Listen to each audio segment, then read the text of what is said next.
Bonjour, pasteur Ange, bienvenue à Luna de l'église La Vie en Jésus-Christ. Bonjour, monsieur le journaliste. Vous allez bien, pasteur? Vraiment, par la grâce de Dieu, ça va. D'accord. Vous sortez d'un séjour missionnaire? Oui, je sors d'un séjour missionnaire à Pointe-Noire et j'ai terminé le séjour. On peut voir les images au même moment, si les images sont prêtes. On reviendra sur le reportage prochainement, mais si les images d'insert sont prêtes, allez-y. Oui, donc je disais que je sors d'un long séjour à Pointe-Noire. Et à Pointe-Noire, j'ai visité 3 assemblées. Et l'une de nos assemblées, l'assemblée de mon père spirituel et puis l'assemblée de mon fils spirituel. Et j'ai terminé le séjour à Madingu, où nous avons également une assemblée. Et c'était un séjour qui s'est bien déroulé par la grâce de Dieu. Et il y a des âmes qui ont été gagnées et le Seigneur a délivré, le Seigneur a visité. Donc c'était vraiment un séjour merveilleux. Pratiquement 10 jours de l'évangélisation et que l'honneur et la gloire soient rendus à notre Dieu. Et je tiens à remercier tous ceux qui nous ont accueillis, les bergers de l'assemblée de nos assemblées de Pointe-Noire, les bergers de notre assemblée de Madingu. Que Dieu vous bénisse et tout le peuple de vous qui me suivez en direct de Madingu et Pointe-Noire. D'accord. Cette mission pour l'évangile est inspirée par Dieu ou c'est simplement dans votre programme d'activité vous avez pensé qu'il faut aller là-bas? Parce qu'on ne sait jamais entre l'ainsi dit l'Éternel et notre propre volonté. Ça ne s'oppose pas. Oui, ça ne s'oppose pas. Exactement. Je veux simplement savoir, est-ce que ça fait partie des programmes d'activité ou sinon c'est une instruction du Seigneur? Il y a eu d'abord le programme d'activité, puisque dans la Bible, là où Paul avait implanté, et il faisait de tout pour les rendre visite. Parce qu'en tant que leader, en tant que visionnaire, lorsque vous arrivez sur le terrain et vous affectez le peuple de Dieu et le peuple qui semblait être abandonné, vous emmenez comme un vent nouveau. Et il y a aussi l'instruction du Seigneur. J'ai un thème que le Seigneur m'avait mis à cœur de parler sur l'esprit des serpents et de parler également sur les exigences du domaine prophétique. Alors il fallait aborder cette question dans toutes nos assemblées. Après avoir terminé avec la partie nord, et il me restait d'aller dans la partie sud et puis de leur parler de ce message que Dieu m'avait donné. D'accord. Alors, parmi les images, là, j'ai vu des femmes qui sont à même le sol, quoi, des gens qui sont tombés. J'ai vu le pasteur en pleine imposition des mains. Et donc, le sujet, puisque aujourd'hui le sujet, c'est la délivrance. La délivrance, l'homme et la délivrance. Et nous, ici, dans ce sujet 210, nous appelons en fait les notions de base sur la délivrance spirituelle. Comment vous considérez la délivrance? Ok, merci Monsieur Diaz. Lorsque nous allons dans le Matthieu chapitre 6, le verset 9 à 13, et le Seigneur qui nous rapporte, qui nous enseigne comment prier. Et écoute ce qu'il nous dit. Notre Père qui est aux cieux, lorsque nous continuons à réciter, d'aborder cette série de prières, la Bible dit, il dit, ne nous induis pas en tentation, mais délivre-nous du malin. Donc, en abordant ce sujet de prière, nous comprenons que le croyant reconnaît son besoin d'être délivré. Et que sans la délivrance, il n'y a pas une vie épanouie. Et dans cette même prière, la Bible dit que à toi appartient le règne, la puissance et la gloire. Donc, il y a quelqu'un qui est Jésus-Christ qui est venu pour détruire les œuvres du diable. Nous sommes dans 1 Jean chapitre 3 verset 8. Donc, la délivrance, quand nous avons besoin de la délivrance, mais c'est au moyen de notre Seigneur, celui qui a cru à son nom, et la délivrance est là. Alors, en abordant cette question également, quand on parle de la délivrance, en grec, le salut, qui veut dire sotéria, signifie délivrer. Alors, ça nous emmène dans la délivrance. Donc, une personne qui était morte par ses péchés, selon Ephésiens 2, chapitre 1, et d'où, après la nouvelle naissance, donc nous comprenons que le salut ici nous conduit vers la première délivrance dans la vie chrétienne. Donc le fait de recevoir Christ dans sa vie comme Seigneur et Sauveur, et nous emboîtons le pas et nous recevons la délivrance de notre esprit. Donc c'est là donc le salut est synonyme de la première délivrance dans la vie chrétienne, la délivrance de la vie chrétienne, parce que nous naissons avec le péché, et le péché d'Adam et Ève est là. Et lorsque nous prenons conscience de notre vie, et avec l'esprit de discernement, et c'est là où on s'engage à recevoir Christ dans sa vie. C'est-à-dire, on discerne, on connaît le bien et le mal. Par rapport, par exemple, c'est là où un bébé ne peut pas recevoir Christ comme Seigneur et Sauveur. Un bébé, d'où pour recevoir, on reçoit Christ Seigneur et Sauveur, ce qui va emboîter toi qui as reçu Christ, lui qui est mort et ressuscité, et on te fait baptiser, tu rentres dans l'eau, on te fait sortir, et comme Christ est ressuscité. Donc d'où même je tiens à signaler que lorsque nous donnons le baptême à un bébé, nous comprenons que c'est pas un baptême, parce que nous reflétons ce Christ que nous avons reçu, ce Christ mort et ressuscité, et il faut avoir l'esprit de discernement afin de recevoir ce Christ. Vous faites des leçons à l'église catholique? Monsieur Diaz, je suis en train de parler de la Bible. Parce que ce que vous dites là, nous on sait que chez les catholiques, nos amis les catholiques, c'est comme ça que ça se passe. C'est pas le baptême. C'est vous qui le dites. Je parle de la parole de Dieu. Maintenant, si le nom que vous me prononcez, et il y a un baptême contraire. C'est la mère de l'église, les catholiques. C'est l'église mère, la mère de l'église. Bon, l'église mère. Vous sortez tous de là en fait. Monsieur Diaz, quand on est mère, quand on n'est pas père pour être appelé père, on n'est pas mère pour être appelé mère. On doit défendre. Pour être père, ça se mérite. Pour être une mère également, ça se mérite. Donc ce n'est pas le fait de mettre au monde les enfants, tu te dis que tu es mère, tu dois mériter, tu dois défendre, démontrer tes capacités d'être mère ou bien être père. Voilà un peu, revenez à notre sujet. Bon, pour revenir à notre sujet, j'aimerais savoir, vous parlez de délivrance. Moi je crois que la délivrance c'était beaucoup plus pour les païens, pour ceux qui ne connaissent pas Jésus, pour ceux qui ne connaissent pas Dieu. Or, dans vos églises, vous passez votre temps à délivrer ceux qui sont déjà baptisés, les chrétiens. Comment expliquer ça? Ok, monsieur Diaz, la question elle est très pertinente et très importante, puisqu'il y a une cacophonie concernant cette notion de délivrance. Alors, on doit reconnaître ceci. J'ai bien parlé du salut. Quand on a le salut, c'est la première délivrance. On est délivré. Maintenant, comment se passe cette délivrance? Je tiens à signaler que le païen n'a pas reçu le salut. Maintenant, dans la délivrance, dans cette notion, ayant reçu le salut, maintenant, c'est mon esprit qui est renouvelé.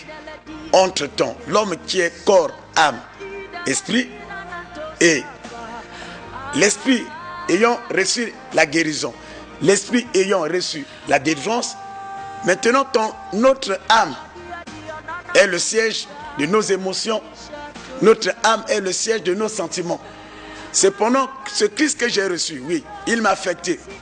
Je suis délivré de mon esprit. Moi, entre-temps, en tant que pasteur, j'ai encore l'esprit colérique. En tant que pasteur, je suis animé par un esprit de haine. En tant que pasteur, je suis animé par un esprit de jalousie. En tant que chrétien, un esprit de haine où on n'aime pas, il n'y a pas l'amour de soi. Donc ça veut dire que mon âme progressivement doit connaître la délivrance. C'est une obligation. C'est là où on voit dans les églises, on voit ou partout ailleurs, et on est chrétien, on est pasteur, mais il y a une haine qui nous entoure. On ne s'aime pas. Alors, celui qui a Christ, normalement, cet esprit ne devait pas être.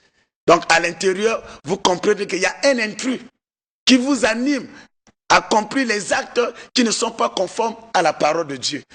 Donc, d'où, je vous dirais que la délivrance, c'est un processus. Vous dites même que la délivrance devrait se conserver. Comment? La délivrance doit être conservée. Parce que une fois l'esprit impur, lorsque l'esprit vous quitte, on chasse cet esprit, mais quand l'esprit va et l'esprit ne trouve pas mieux là où il est parti, et il va encore s'armer pour revenir là où l'esprit dans votre corps. Parce que n'oubliez pas que les démons nous possèdent. Mais les anges ne nous possèdent pas. Donc les démons rentrent à notre intérieur. Donc quand vous êtes délivré, il faut continuer à prier davantage. Voilà, quand vous êtes délivré, vous devez maintenir votre vie de sainteté. Voilà. Vous devez continuer à lire la Bible. Parce que lorsque vous lisez la Bible, alors la Bible c'est une nourriture très agréable pour notre âme, notre esprit. Donc quand nous lisons la Bible, nous écoutons la parole de Dieu, notre âme est dans la joie. C'est comme quelqu'un qui mange un plat préféré. Et donc lorsque nous écoutons la parole de Dieu, notre âme se réjouit, notre âme est bénie. Et donc en lisant la parole de Dieu, alors l'âme est remplie de beaucoup de grâces et de faveurs. Maintenant, quand l'esprit va chercher à revenir et l'esprit va croiser que la demeure où il était, l'esprit ne va plus avoir la place. Donc c'est conservé. Donc d'où, lorsque vous ne conservez pas la délivrance, sachez-le que chaque jour, c'est là où on voit certains tomber dans les églises. Et c'est là où nous voyons les gens faire, au lieu d'avancer. La Bible dit que Jésus croissait en grâce et en statut. C'est-à-dire, il y a eu l'élévation. Et Jésus grandissait. Mais lorsque on ne conserve pas la délivrance, Monsieur Diaz, c'est difficile d'atteindre la maturité spirituelle et on restera un nain. Chaque jour, c'est les mêmes choses, vous n'avancez pas. Et ce sont les promesses qui ne vont pas se manifester en vous. Vous n'atteindrez jamais votre terre promise. Parce que les démons ne font pas du bien. Les démons sont là pour tuer, pour faire l'œuvre. Justement, parlant de démons, moi j'ai vu les images. Je vois des femmes qui sont en train de vomir. Je vois vous chasser ces démons-là pendant la délivrance. Vous chassez, les gens vomissent là. Mais ça reste sur le sol. Les démons-là, ils vont où? Ils sont là. Donc ils vont entrer dans d'autres chrétiens. Et le dimanche prochain, la séance prochaine, vous revenez redélivrer autour des mêmes démons. En fait, ainsi de suite. Le cycle. Comment ça se passe? Les démons-là, ils vont quand vous délivrez? Ok. Voilà. Monsieur Diaz, votre question, vous êtes trop terre à terre parce que vous ne raisonnez pas, vous ne parlez pas en tant qu'un homme spirituel ou bien en tant que... Moi, je parle en tant que journaliste. En tant que... Merci. Voilà. Okay. Alors, en tant que journaliste, alors, les démons, lorsque nous les chassons, oui. Pour quelqu'un qui est un délivreur, lorsque je chasse un démon, par exemple, je te donne une orientation. Au démon. Au démon. Puisque j'exerce l'autorité qui m'a été donnée par Christ. Au nom de Jésus. Ma question n'est pas là. Je vais encore terre à terre. Je vais encore terre à terre. Le démon, il est à terre. La dame a vomi, c'est par terre là. Oui. Vous le dites, il est à terre. Oui. Vous voyez les vomissements. Oui, mais c'est ce qu'on nous voit là. Le démon, c'est un esprit. Lorsqu'il vomit, ça c'est une manifestation. Maintenant, qu'est-ce que soit? Quand j'ordonne, au nom de Jésus, je t'ordonne de libérer ce corps. Je t'envoie dans les temps de feu. Et le démon prend une direction. Vous, on dit de prier, toutes ces choses-là, c'est en esprit et en vérité. Okay. C'est pas physique. Okay. Mais comment ce qui est physique, ce qui est spirituel, se manifeste dans les vomissements? On ne comprend pas. Vous priez pour quelqu'un, vous délivrez, et c'est un lézard qu'on voit qui sort. Ça, ce sont les manifestations de la puissance du Saint-Esprit. Donc le Saint-Esprit, écoute, le pasteur ne délivre pas. Mais c'est spirituel tout ça. C'est spirituel. Mais comment on voit les choses physiques? Mais les choses physiques, c'est la liberté du Saint-Esprit. Ah. Et Dieu fait grâce à qui il veut pour ta délivrance. Et quand vous allez vomir, dans ces vomissements, et c'est un esprit qu'on ne peut pas voir. Mais entre-temps, quelqu'un peut vomir. Si on parle, un poisson qui sort, et ainsi de suite. Alors, je vous dirais que c'est une délivrance. Est-ce que quand Jésus le faisait, il y avait des poissons qui sortaient? Écoutez, monsieur Diaz, écoutez, il y a une promesse de notre Seigneur. Que si vous croyez en mon nom, et c'est que si nous marchons sur ce qu'il a eu à tracer pour nous comme un chemin, nous allons faire des miracles qu'il n'a pas accompli. Jésus a ressuscité des morts. Jésus a marché sur les eaux.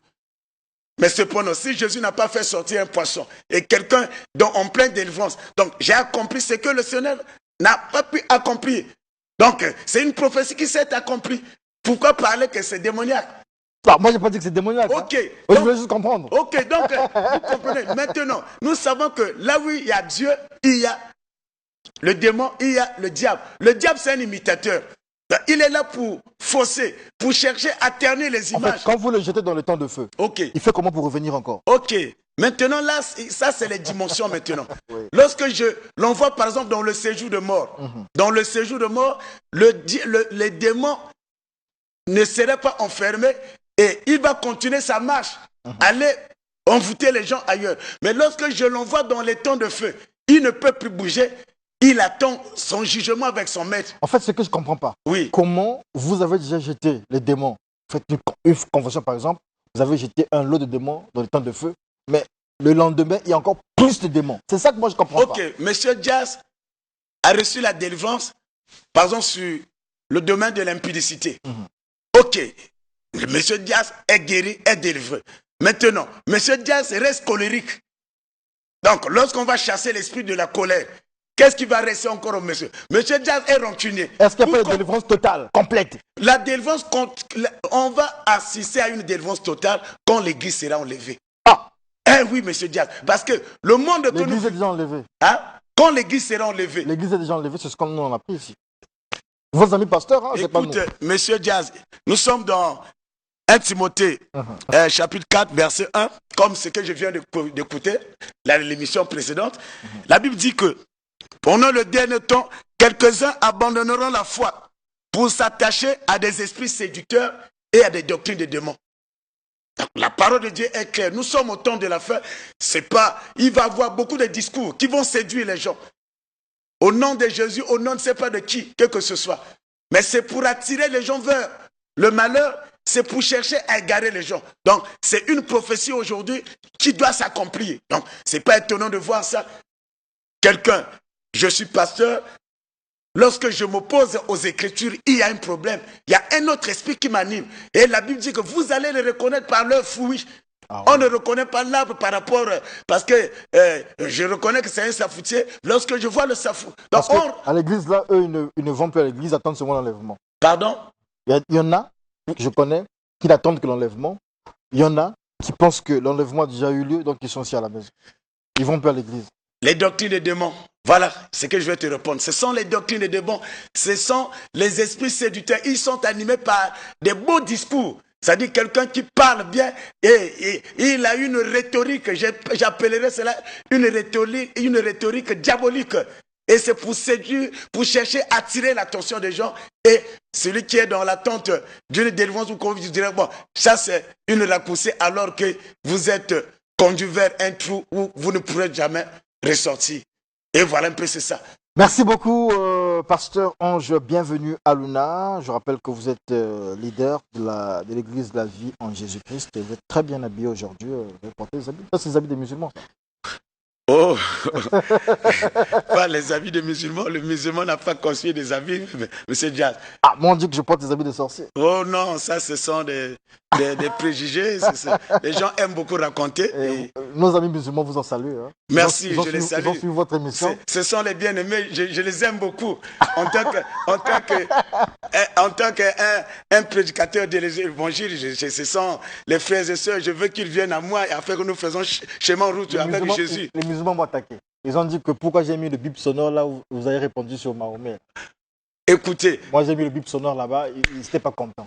Non, mais lorsqu'ils passent à la télé, pourquoi on parle, il y a des moments où on parle de Jésus, mais les chrétiens ne s'intéressent pas parce que c'est l'esprit a conduit qu'ils puissent parler de cela. Mais pourquoi quand c'est l'inverse, il y a des problèmes. D'accord, donc l'église de la vie en Jésus-Christ, c'est un pilar.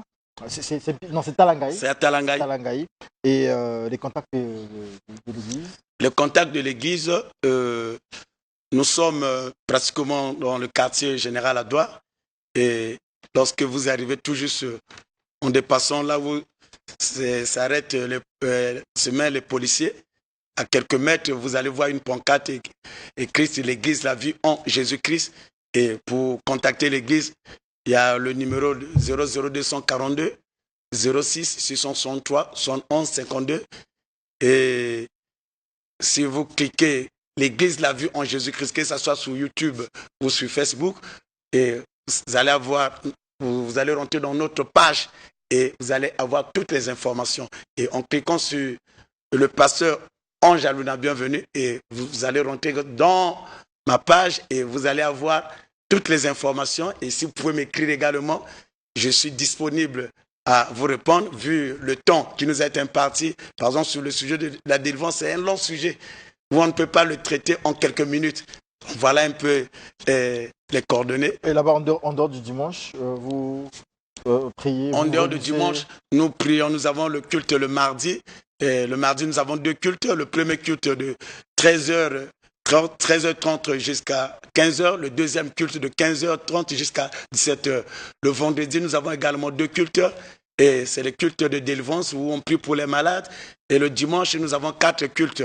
Donc, on sait à tout moment, le premier culte est en train de se dérouler de 8h jusqu'à 10h.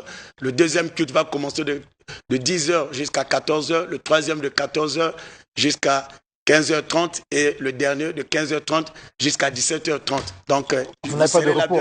Vous n'avez pas de repos. Vous avez donné le numéro de téléphone? Oui, j'ai donné le numéro. On a le repos, monsieur Dia. Nous ne travaillons pas par nos forces. Il faut parfois dire à Dieu, pardon, donne-moi un petit congé, quand même. Le congé. Oui, bon, pourquoi pas. On se repose. À cause le corps, les âmes autres, comme les âmes autres, oui, mais n'a pas ma monsieur Dia. J'ai le repos. Merci beaucoup. Pasteur Ange, bienvenue à Luna. Question-réponse continue avec l'apôtre Richard Fila Saint-Eude de la mission et